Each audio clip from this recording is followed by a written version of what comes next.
Good evening, everyone. It's not always a time when the mayor gets to come before you to speak, but tonight I felt it was very relevant. I think that this is a critical issue for the city of Kingston, as I do believe that residents of the city agree with me, and I know that all of you do. And so I hope that this evening, if I can just leave you with two key issues that I want to bring up that haven't necessarily been covered very well in the media, and it's two topics that I think are critical.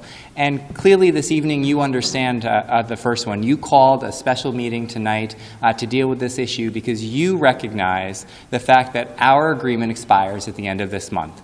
And at the end of this month, when this agreement expires, it is unclear what will happen. But what we know is that our city and our revenue stream is at risk. That is not unclear.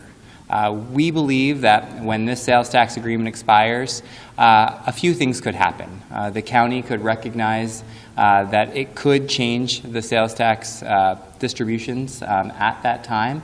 And we are concerned about what the future will hold starting on March 1st. And so because of that, not only did you pass a resolution last month, I hope that, or last week, this evening I hope you will pass and give me the authority to sign a contract to be able to send to the county legislature where we stand and how important it is that our sales tax revenue stay flat. We're not asking for more. We're asking for our sales tax revenue to stay at 11.5%, as well as the towns at 3%. You know, the other important component that I want to bring up, and it's something that has occurred recently, and I know that our comptroller has shared with you, is that our city, over the last few years, has done an excellent job, I believe, of trying to control costs. It's not easy. When we have unfunded mandates, when we have rising pension and health care costs, when we have rising utility rates, we're unable sometimes to make, we're unable to keep up with that. And our residents can't keep up with that. And so in order to keep our tax rates as low as we can, we have made tough decisions. We've had to lay off employees. We've had to consolidate our departments, and we continue to do so. Even just recently in January when you met, working with me and my administration, you all agreed that we could combine our two offices of economic development and community development, saving taxpayer dollars. We have continued to show time and time again that we're willing to do that. And so when I read on a PowerPoint that we have raised taxes 39% over the last 3 years, I don't know where those numbers have come from. And so I want to stand here today and just explain to you a little bit about where we are. And I know that you may have seen these, but in case you haven't, I asked John Toohey, our city comptroller, to look from 2012 to 2016, and we looked at some of our averages in terms of our sales tax increases. And I just want to pull out some key numbers for you. First, we can look at our tax levy. Our tax levy is the amount that we actually charge the residents. It's the amount that we go and collect and be able to use to fund our operations. In 2012, that number was just over $15 million. In 2016, that's just over $17 million.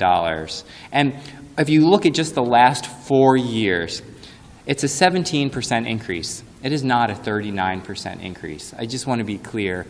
We've got the actual numbers. You can check our city budgets, as I know all of you have, because you've helped produce many of these budgets. The other piece of this I think is also important is looking at our overall expenditures. Going all the way back to 2012, $36.6 million. In 2016, $40.8 million. Clearly, we have grown in our expenditures. There's no doubt about that. But I don't think you can look at anyone in the city, resident, commercial business, or us as the Common Council and the mayor's office, and said, our costs are going down. It just doesn't happen. Our costs have continued to go up, and we've been able to do more with that funding. But again, if you take the 4-year change over those numbers, we're looking at 11.42%. We're not looking at the 34+% that was pulled out and spoken to over 250 business people at the Chamber of Commerce breakfast this week. I'm not sure where those numbers came from, but I just want to let you know that I believe in what we do here in the city of Kingston. I believe in what you do I believe that we all have done our best to represent the city of Kingston and really, really focused in on what we can do to make this city better. And I know that I have partners in each and every one of you that going forward, that we can actually work together to continue to cut costs, continue to innovate, continue to do the hard work that we're going to have to do over the next couple of years, because it's not going to be easy. I think we all know that. But we need to have the county act on sales tax. We need the county to support us at our 11.5%. And so, again, thank you very much for convening tonight. And again, I appreciate all of your help and support.